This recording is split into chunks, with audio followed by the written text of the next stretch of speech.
Bonjour à tous, bienvenue pour une nouvelle édition de ce Facebook Live. Je suis heureux de vous retrouver. Et la première question de Clément qui nous dit qu'il a 18 ans et qu'il va très prochainement incorporer l'école de gendarmerie à Montluçon. Devenir gendarme est un devoir pour lui et il s'inquiète pour l'avenir de cette fonction parce que depuis plusieurs jours, il entend que de nombreuses agressions sur des gardiens pénitentiaires ainsi que sur des policiers ou des gendarmes ont eu lieu. Comptez-vous donner plus de ressources et plus de moyens afin que les policiers et les gendarmes puissent exercer leurs fonctions correctement? D'abord, je voudrais dire à Clément qu'il fait un bon choix parce que s'engager au sein de la gendarmerie, c'est un choix très respectable. Les gendarmes, j'ai souvent coutume de dire qu'avec les enseignants, avec d'autres corps de fonctionnaires ou de militaires, ils constituent une des colonnes vertébrales de notre pays. Ils sont au service de nos concitoyens, ils assurent la sécurité sur l'ensemble des territoires. C'est une mission très difficile, parfois risquée. Et c'est vrai que des incivilités, des agressions parfois même des attaques, parfois terroristes, les menacent parce qu'ils sont, de par leur uniforme, de par leur fonction, une incarnation de l'État, une incarnation de ce qu'est notre pays et de sa stabilité, de son état de droit, de sa force aussi. Et donc ils peuvent être une cible. Nous sommes parfaitement conscients de cela, et tellement conscients que nous avons, dans les décisions budgétaires qui ont été prises au cours de l'année 2017, pour l'année 2018, tiré un certain nombre de conséquences. D'abord, en augmentant le nombre global de policiers et de gendarmes. Nous allons créer sur le quinquennat 10 000 postes supplémentaires de policiers et de gendarmes, parce que notre pays en a besoin, parce que nous devons, pour garantir la sécurité des Français, avoir plus de forces de l'ordre sur le terrain. Ce n'est pas le seul moyen, mais c'est un des moyens indispensables. Et puis, deuxième élément que nous allons prendre en compte, c'est l'augmentation des moyens consacrés à l'achat de véhicules, de matériel, de protection. Juste un chiffre, nous allons augmenter l'enveloppe de 15% l'année prochaine, plus 143 millions, pour faire en sorte que les forces de l'ordre soient mieux équipées, parce qu'il y a un effort de modernisation des équipements, de protection notamment, qui est évidemment indispensable. Donc voilà ce que je peux répondre à Clément, en lui souhaitant d'abord beaucoup de succès dans sa formation et en lui disant qu'il peut être évidemment très fier de son choix. David me pose une question sur l'alternance. Votre gouvernement veut faire de l'alternance une des clés d'entrée vers le monde du travail, alors que les employeurs, au-delà de 16-17 ans, sont très réticents pour ce genre de contrat. Comment allez-vous mettre en œuvre ce changement? David a raison. On veut effectivement développer tous les systèmes de formation en alternance, l'apprentissage, parfois le lycée, l'apprentissage, les contrats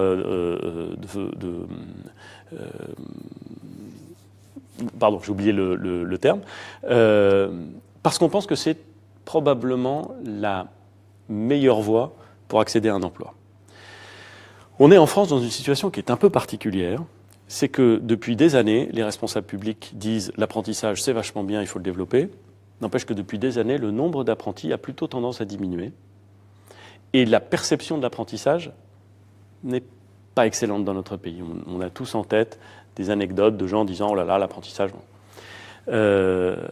Ce qui est extraordinaire, c'est qu'aujourd'hui, l'apprentissage a des chiffres qui stagnent, mais qui stagnent qui se maintiennent grâce, heureusement, à une augmentation de l'apprentissage dans l'enseignement supérieur.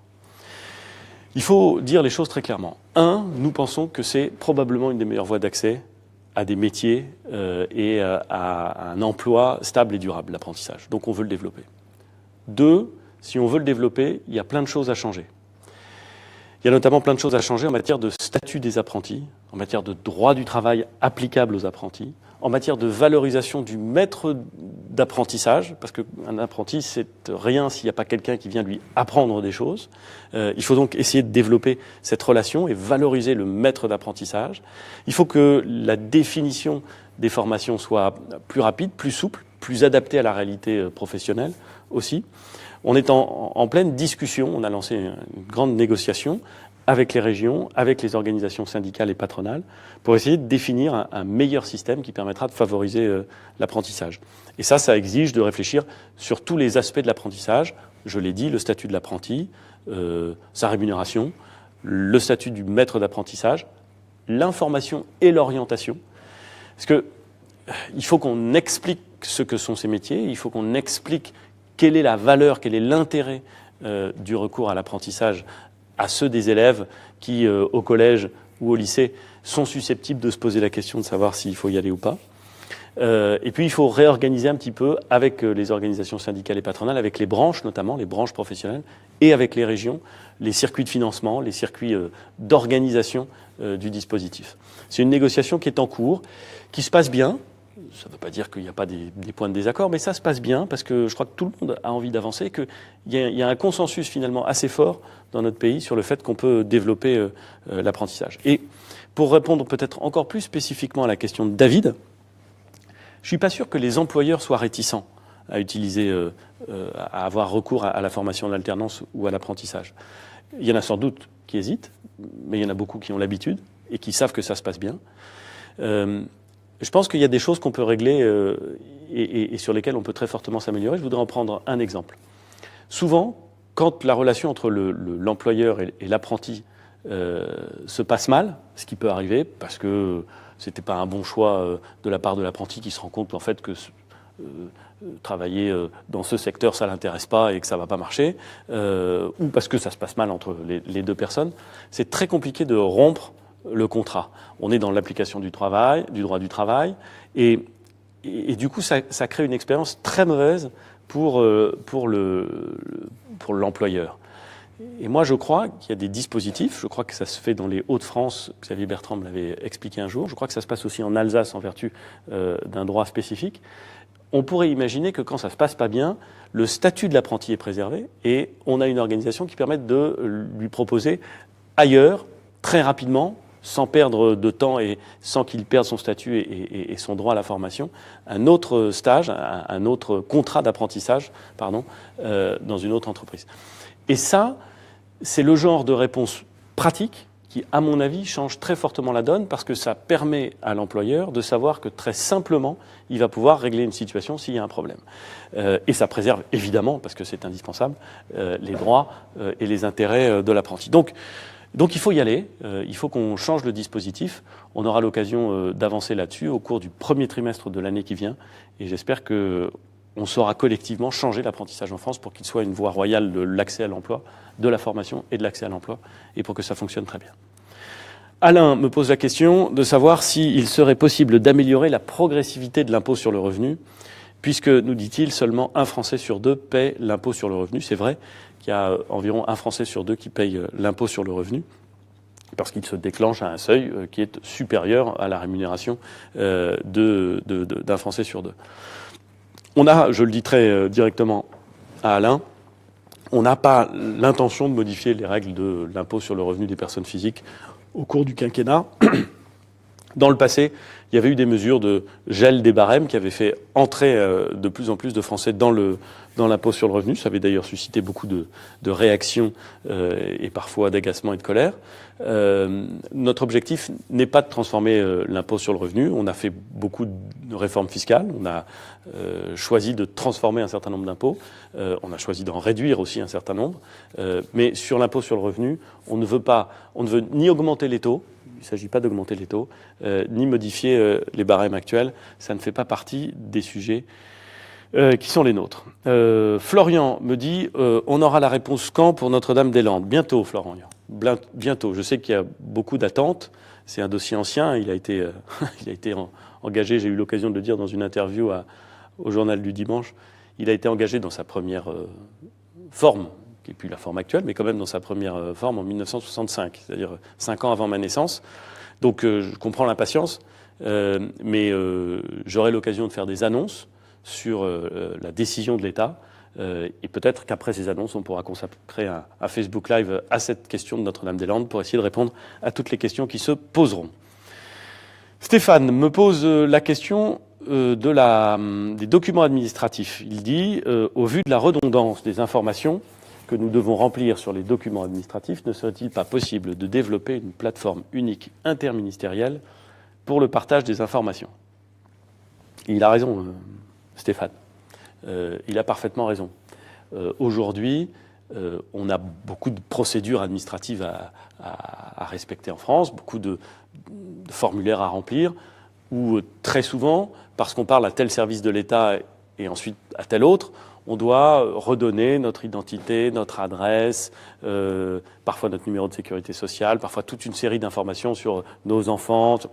Et c'est important de donner des informations exactes pour que les droits de chacun puissent être respectés, et pour qu'il n'y ait pas d'abus, et en même temps pour que les droits puissent être respectés. En même temps, on est en pleine révolution numérique, et nous, on n'a pas envie que l'État passe à côté de la révolution numérique. Et donc, avec le secrétaire d'État au numérique, Mounir Majoubi, on est en train de réfléchir à toute une série de transformations qui permettraient notamment d'avoir des infrastructures numériques communes pour l'État, et donc, le moment venu, d'avoir une bien plus grande simplicité d'usage pour le citoyen, puisque dès lors qu'il aurait un identifiant ou une façon d'entrer en interaction avec telle ou telle administration de l'État, elle serait utilisable par toutes les administrations. Et donc, évidemment, on n'aurait pas besoin de redonner 50 fois les mêmes informations dans le temps. Elle serait soit actualisée, soit mise en commun pour l'ensemble des administrations, et ça pourrait constituer un progrès. Alors, c'est pas facile, d'abord techniquement. Ensuite, et je pense que chacun le mesure bien, se pose évidemment 1000 questions de croisement de fichiers et de respect des droits des personnes qui sont absolument essentielles. Donc ça pose souvent des questions techniques et des questions juridiques qui sont sérieuses. On les aborde avec beaucoup de sérieux là aussi, mais dans le cadre du programme de transformation qu'on a appelé Action publique 2022, on avance sur ce sujet. Et j'ai bon espoir qu'en 2022, l'ensemble des procédures pourra être numérisées, digitalisées. Ça, c'est important dans les relations entre l'administration et nos concitoyens.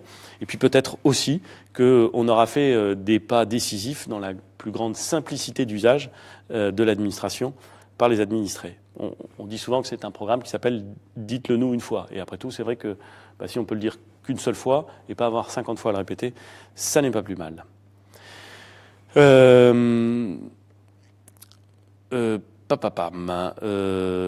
Victor me pose la question, pourquoi continuer l'Union européenne et non pas sortir, puisque la France devient une région et non plus un État souverain? Je crois, Victor, qu'on n'est pas d'accord. Je sais qu'il y a un certain nombre de gens en France qui pensent que la France se porterait mieux si elle sortait de l'Union européenne, ou si elle sortait de l'euro, ou si elle sortait des deux. Moi, je ne le crois pas du tout.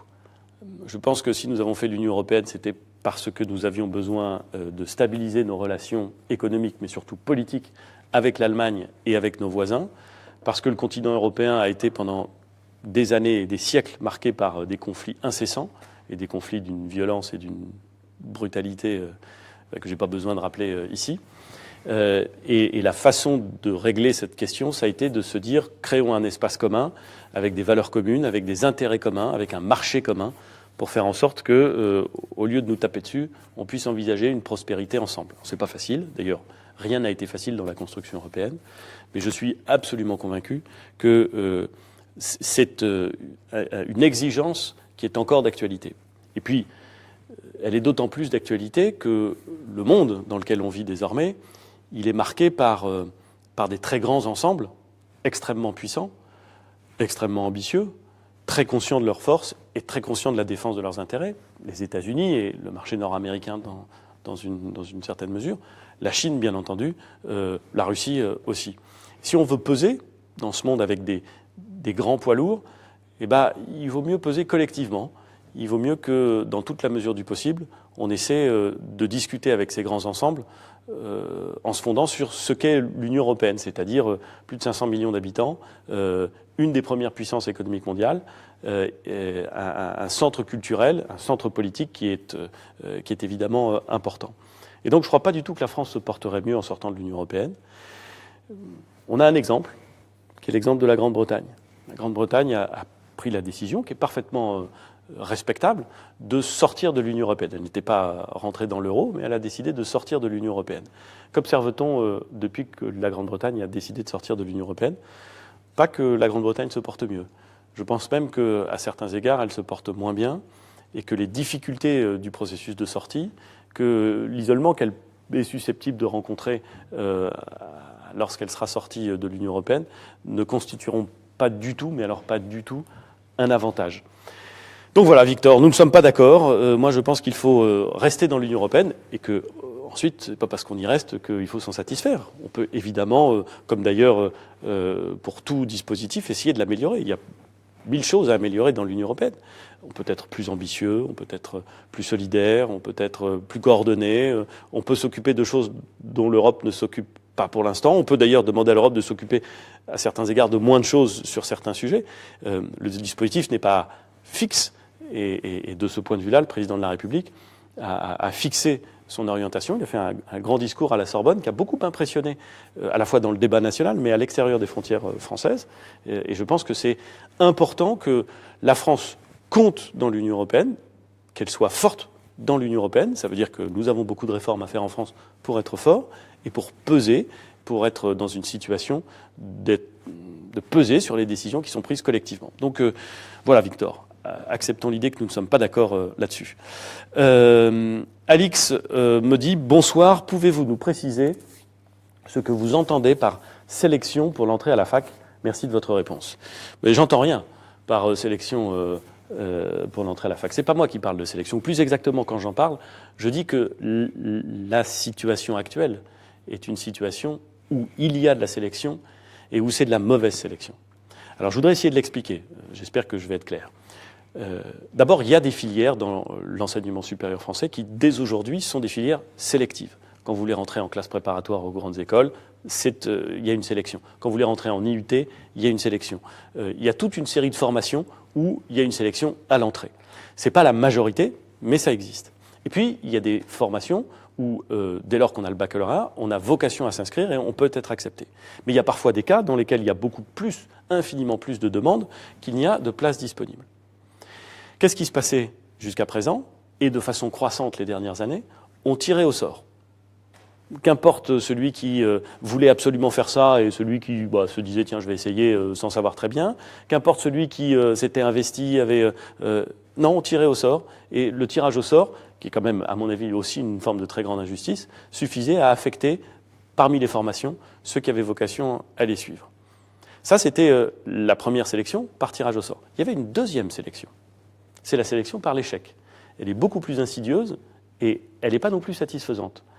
Dans les chiffres, moi, qui m'ont frappé, parce que je ne le mesurais pas avant de devenir Premier ministre, il y a ce chiffre de 60% des étudiants ou des lycéens qui s'inscrivent à l'université ou dans des formations d'enseignement supérieur qui, au bout de 4 ans, n'ont pas le diplôme de licence dans lequel ils se sont inscrits. Ça veut dire que, en vérité, on laisse parfois, et on le sait tous, s'inscrire dans des filières où ils ne vont pas pouvoir réussir, des étudiants qui ne sont pas formés pour réussir dans ces filières. Et on ne peut pas se satisfaire de ça, ni du tirage au sort, ni de ce taux d'échec considérable. Et donc, ce que nous avons voulu faire, ce qui nous a d'ailleurs été demandé à la fois par les étudiants et par tous ceux qui regardent le système et qui ne supportaient plus cette procédure de tirage au sort, ce qui nous a d'ailleurs été demandé aussi par la justice, qui a sanctionné un peu tard un système qui avait été imaginé par nos prédécesseurs, c'est d'imaginer un autre système d'affectation. Et c'est le parcours sup que j'ai pu aller visiter hier dans une classe du lycée Buffon, c'est-à-dire une nouvelle plateforme qui va remplacer APB, et qui va permettre de mieux informer d'abord l'ensemble des lycéens sur les attendus, sur les compétences qu'il est préférable de maîtriser si on veut réussir dans telle ou telle filière. Alors, pour beaucoup de gens, ça semble évident. Ça semble peut-être évident pour beaucoup de gens de savoir que si on veut, par exemple, réussir une licence d'économie, il faut avoir un bon niveau en mathématiques. Mais il y a peut-être des gens qui ne s'en rendent pas compte, et donc il faut leur rappeler plus d'informations sur ce qu'est véritablement telle ou telle formation. C'est à mon avis une bonne chose. Plus d'accompagnement aussi. C'est-à-dire que nous avons décidé, avec Jean-Michel Blanquer, de faire en sorte qu'il y ait 2 professeurs principaux par classe de terminale, de façon à ce que par demi-classe, on puisse mieux accompagner au moment de l'orientation, au moment du choix, les lycéens qui se posent, et c'est bien naturel, des questions. C'est difficile de savoir ce qu'on veut faire ensuite, et c'est difficile de savoir tout ce qui existe. C'est même souvent très difficile. Parfois, on ne sait pas que telle ou telle formation existe à tel ou tel endroit, et donc on n'y pense pas, alors même que ça pourrait parfaitement vous plaire. Donc, plus d'accompagnement. Et puis, un examen par chaque établissement d'enseignement supérieur de la demande de la lettre de motivation et des éléments fournis par le lycéen, en tout cas par celui qui veut s'inscrire dans le monde de l'enseignement supérieur. Et ce qui est intéressant, c'est que l'établissement d'enseignement supérieur, face à une demande, il peut dire « oui, venez », ou il peut dire à l'étudiant « oui, venez, mais si vous voulez venir, vous devriez suivre ce parcours spécifique qui va vous permettre soit de rattraper un retard, soit de développer un certain nombre de compétences que vous n'avez pas encore suffisamment, qui vous permettront de réussir dans votre filière d'enseignement supérieur. » Donc le système, ce n'est pas un système de tri, comme je l'entends parfois, c'est un système information, orientation, accompagnement. Je pense que c'est indispensable. Et il s'accompagne d'un certain nombre de mesures qui vont permettre l'augmentation du pouvoir d'achat des étudiants, puisque nous allons modifier le système de sécurité sociale pour faire en sorte que les étudiants aient droit au régime général de sécurité sociale, mais en ne payant plus la cotisation spécifique à laquelle ils étaient astreints jusqu'à présent. Donc je pense que l'ensemble de ce plan doit permettre une meilleure entrée dans l'enseignement supérieur des étudiants. Les étudiants vont pouvoir commencer à formuler leurs vœux à partir de lundi prochain, à partir du 22 janvier. Et puis ensuite, ils auront jusqu'au 13 mars pour formuler 10 vœux sans les hiérarchiser. Ils formuleront leurs 10 vœux et à partir de fin mai, ils auront les réponses et ils pourront choisir la formation dans laquelle ils souhaitent faire leurs études. Flo me dit le gouvernement va-t-il récompenser financièrement les travailleurs comme en Allemagne? Le pouvoir d'achat est essentiel pour la consommation. C'est vrai que le pouvoir d'achat est essentiel pour la consommation, je le reconnais bien volontiers. Et notre objectif avec le gouvernement et avec la majorité parlementaire, c'est d'essayer de faire en sorte que, de façon croissante dans notre pays, le travail paye. C'est-à-dire d'essayer de faire en sorte que, pour tous les actifs, on ait une augmentation du pouvoir d'achat. Alors je sais qu'il y a beaucoup de gens qui n'y croient pas, qui se disent ouais, tu parles Charles, ça m'étonnerait que le gouvernement puisse nous garantir une augmentation du pouvoir d'achat. Mais pourtant c'est le cas. Je pense que vous verrez, pour ceux qui travaillent, qui nous regardent, qui touchent un salaire, vous verrez à la fin du mois de janvier, donc dans les jours, dans les semaines qui viennent, et puis encore plus à partir d'octobre, une augmentation de votre pouvoir d'achat qui est liée au fait que nous allons diminuer les cotisations salariales, c'est-à-dire les choses qu'on prélevait, que l'employeur prélevait sur votre salaire, que vous ne voyiez pas auparavant, mais qui étaient directement prélevés, qui ne le seront plus. Et donc votre pouvoir d'achat va augmenter de ce fait. Alors, je pense que la meilleure façon de le démontrer, c'est de le vivre, c'est de le voir, et donc progressivement, les Français vont se rendre compte, les actifs français vont se rendre compte qu'il y a une augmentation du pouvoir d'achat, parce que nous voulons justement que le travail paye, nous voulons que ceux qui produisent des richesses puissent à la fois bénéficier de ce produit, et en même temps que l'ensemble des richesses produites puissent être, le cas échéant, mieux redistribuées. Cédric nous dit « Monsieur le Premier ministre, les humoristes peuvent-ils encore rire ou se moquer de tout aujourd'hui sans risquer d'avoir une association de protection de je ne sais quoi sur le dos ?» C'est une question compliquée que pose Cédric. Certains ont sans doute des réponses simples, mais elle est en vérité assez compliquée. D'abord parce que y a beaucoup de gens qui trouvent qu'on peut rire de quelque chose parce qu'ils n'en sont pas choqués, et d'autres qui disent « mais vous ne pouvez pas rire de ça parce que ça nous choque ».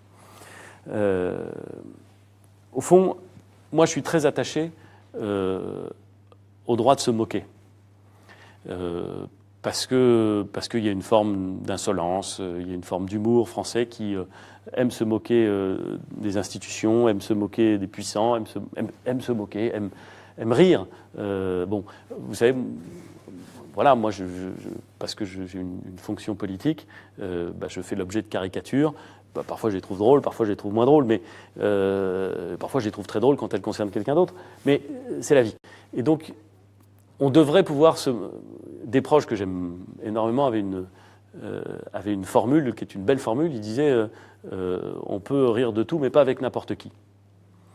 Et c'est au fond une assez belle formule, parce qu'on doit pouvoir rire de tout, y compris des choses terribles, y compris de la mort, y compris de la maladie, y compris du handicap, y compris de choses qui peuvent être, dans un autre contexte, regardées comme stigmatisantes. On peut rire de tout. Mais des proches rajoutaient, mais pas avec n'importe qui. Parce que c'est pas la même chose quand c'est des proches qui se moquent de quelqu'un et quand c'est pas des proches et quelqu'un d'autre. Bref, c'est peut-être une longue réponse et peut-être qu'elle ne vous apparaît pas suffisamment claire.